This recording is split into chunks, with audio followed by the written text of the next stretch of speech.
सभी किसान भाइयों को नमस्कार। पिता समान बुजुर्गों, नौजवान साथियों, मेरी माताएं, बहनें और जो बुजुर्ग हैं जो खेती में अपना महत्वपूर्ण योगदान दे रहे हैं, हम सभी को सादर प्रणाम, मैं नमन करता हूं। किसान भाइयों, मैं आज अपने पैतृक गांव डबरी, डिस्ट्रिक्ट करनाल, हरियाणा में हूं और गेहूं की उस किस्म के ऊपर मैं चर्चा कर रहा हूं जो लगभग 70 दिन अपने कंप्लीट कर चुकी है और बहुत ज़बरदस्त वैरायटी है। हालांकि उसका बीज मार्केट में उपलब्ध नहीं हो पाता है, लेकिन मेरा एक अथक और भरकस प्रयास रहता है कि किसान भाइयों को इस तरह की वैरायटियों का बीज उत्पादन करके दिया जाए ताकि जो अपने उनका खेत खाली ना रह सके और वो अपने खेत में कम से कम 20 क्विंटल का उत्पादन अच्छी तरह से ले ले।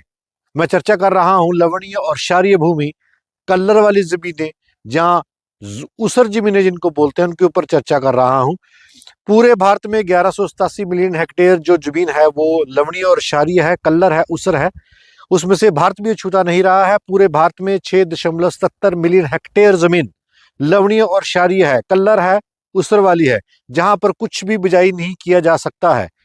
किसान भाइयों, अगर भारत की बात करते हैं, 3.77 मिलियन हेक्टेयर जमीन क्षारीय है और 2.67 मिलियन हेक्टेयर भूमि लवणीय है।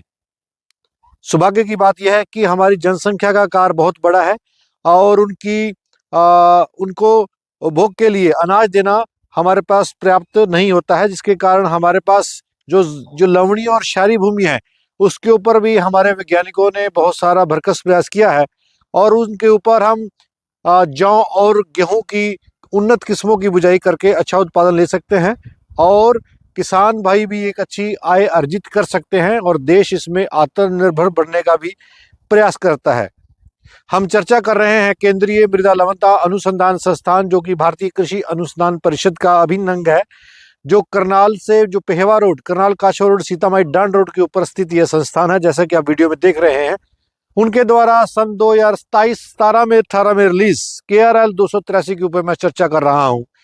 283 जो किस्म है किसान भाइयों, संस्थान के द्वारा ये लवणीय, क्षारीय और कलर वाली जमीनें जहां पानी में शोरे की मात्रा अधिक है, वहां पर यह वैरायटी 210 से कहीं अधिक उत्पादन देने में सहायक सिद्ध हुई है।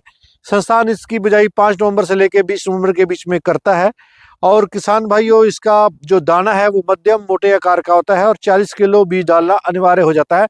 लेकिन जहाँ पर क्षार की भूमि, क्षार की मात्रा अधिक है, वहाँ किसान भाई 45 किलो बीज डाल सकते हैं, क्योंकि वहाँ जर्मिनेशन की समस्या रहती है। तो किसान भाइयों, द्वितीय बात यह है कि इसमें पीला रतुआ और भूरे रतुए का प्रकोप नहीं आता है।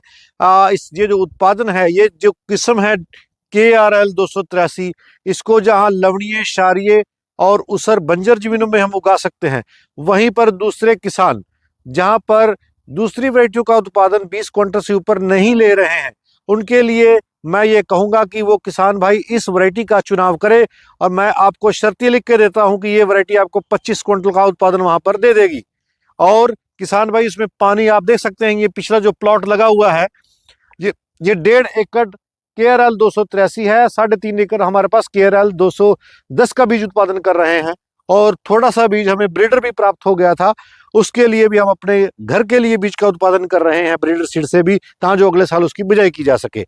तो किसान भाइयों, मैं चर्चा कर रहा हूं और ये किस तरह की भूमि में उपयुक्त पाई गई है किसान भाइयों, जहां पर जो लवणता है, जो क्षारीय लवणता जहां अधिक है, 9.35 पॉइंट जहां पर लवणता है, वहां पर इसको उगाया जा सकता है आसानी से। बहुत सारे किसान भाइयों के फोन आते हैं कि हमारी 8 है, 8.5 है, लेकिन 9.35 तक इस वैरायटी को, जो आप मिट्टी की जांच करवाएंगे आप प्रयोगशाला में, तो आपको पता लगेगा कि आपका लवणता कितनी है। तो वहां इसका उपजाया, क्षारीयता की बात करते हैं तो 7.5 मिलीमीटर प्रति जो आता है, एक संख्या दी जाती है प्रयोगशाला की तरफ से, तो वहां भी इस वैरायटी का सबसे उपयुक्त इसको माना गया है।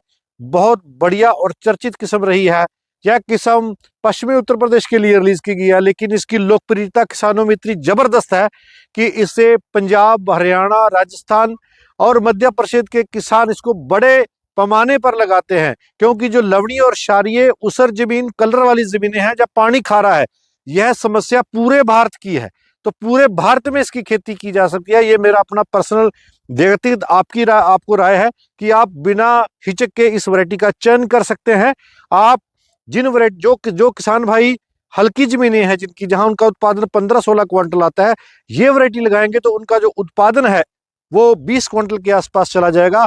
जहां पर कलर की चसक है, जमीन जो रडियां हैं, तलियां बैठ जाती हैं, जमीन पानी लगाने से गेहूं जल जाती है, पीली पड़ जाती है, वहां पर यह वैरायटी भी आपको अच्छा उत्पादन देने में सार्थक सिद्ध होगी। जहां पर पानी खा रहा है, लवणीय और क्षारीय भूमि है, वहां पर KRL 283 का चुनाव कर सकते हैं।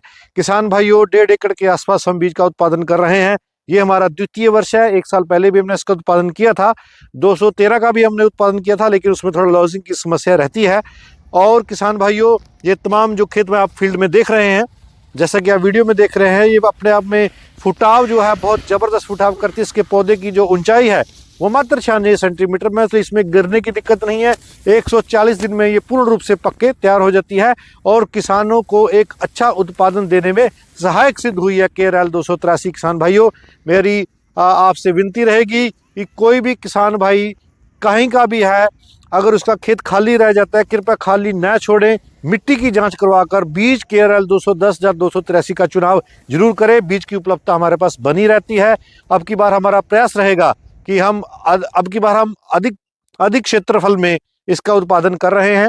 और किसान भाइयों, KRL 283 जो सी है, उसको जहाँ पर पानी की मात्रा लवणीय है, लवणीय पानी है, कलर वाला है, शोरे की मात्रा अधिक है, वहां के लिए उपयुक्त मानी गई है। और मैंने हर एक पहलू को इसमें छूने का प्रयास किया है। किसान भाइयों, इसी के साथ वार्ता को विराम देता हूं। जय जवान जय किसान।